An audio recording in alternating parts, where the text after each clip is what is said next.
Kalau dulu anakku nggak jatuh, aku nggak bakal tahu kalau anak aku itu autis.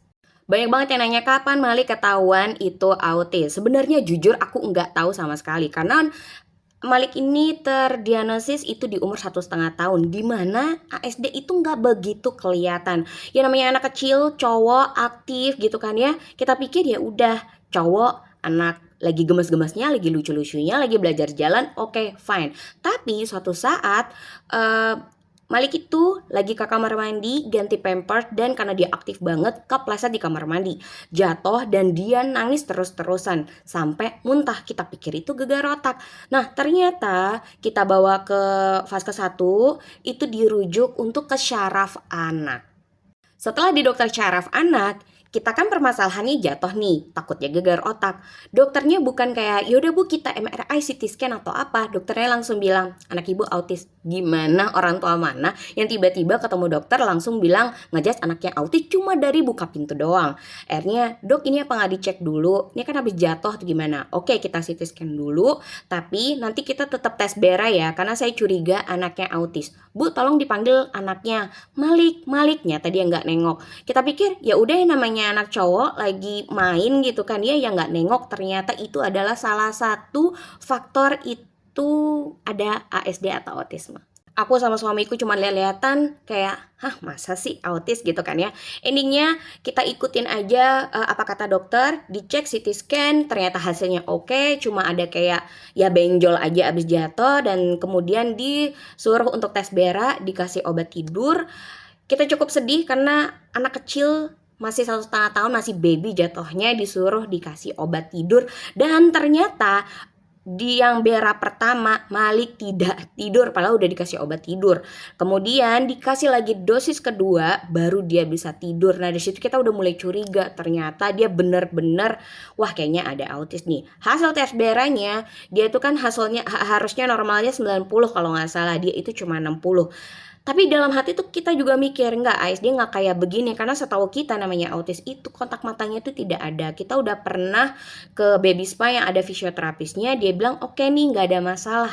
Apa nggak belum kelihatan ya. Makanya kita bener-bener berpikir oke kita cari dulu akarnya, jangan telan mentah-mentah. Karena ASD itu kategorinya ada banyak. Kemudian setelah dokter syaraf anaknya bilang memang beneran anaknya autis, kita dirujuk ke rehab medik. Nah, tapi di rehab medik malah kayak meyakini ibu kayaknya ini bukan autis deh. Lebih ke ADHD. Langsung aku berpikir, ADHD itu GPPH bukan ya dok? Iya betul, GPPH itu gangguan pemusatan perhatian dan hiperaktif.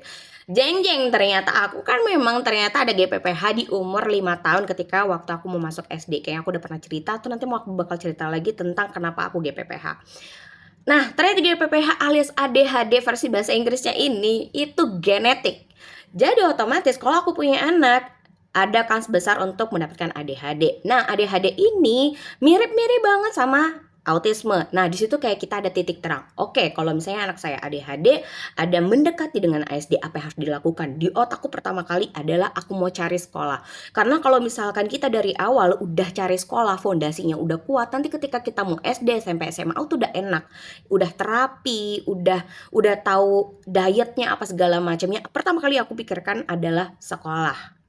Diagnosa di 2019 dan kepotong pas COVID 2020, tapi kita tetap terapi, kemudian tetap cari sekolah, kita trial dan Malik itu sudah trial lebih dari 20 sekolah di Jogja dan 3 sekolah kita udah pindah-pindah per 6 bulan pindah karena benar-benar belum ada sekolah yang cocok dan juga dokter kita pindah-pindah dan kita menggunakan BPJS semua all di cover dari obat, terapi segala macam. Jadi buat ibu-ibu di rumah yang takut buat assessment jangan khawatir, BPJS juga mengcover itu semua. Nah, kenapa sih aku pindah-pindah rumah sakit? Karena aku harus mendapatkan opini dari beberapa pandangan dokter. Karena ada beberapa dokter yang bilang, oh anaknya gifted kok, bukan autis, dosisnya diturunin. Oh anak ibu cukup ADHD, ternyata dikasih obat ADHD aja, autisnya enggak. Jadi itu perjalanan masih panjang.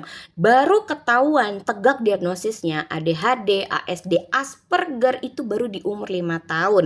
Baru tahu akhirnya setelah anaknya semakin matang, berkembang, semakin dewasa, semakin ketahuan kuncinya di mana bahwa anak aku ADHD, ASD, Asperger. Jadi kalau ditanya ketahuannya dari mana, aku tidak tahu. Jadi buat pesan papa mama semua, kalau ngelihat anak jangan karena anak cowok aktif atau enggak, rajin kontrol. Nggak punya duit pakai BPJS. BPJS ada yang gratis, mumpung BPJS ini regulasinya masih enak, masih aman buat anak disabilitas. Jadi coba dicek, assessment, benar-benar kalian manfaatin plafonnya. Karena kalau misalkan kalian gak ngecek, nanti akan berat ketika di SD. Karena anakku sekarang SD, banyak banget orang tua yang denial dan tidak mau menerima kenyataan bahwa anaknya itu berkebutuhan khusus. Karena sekarang udah banyak banget.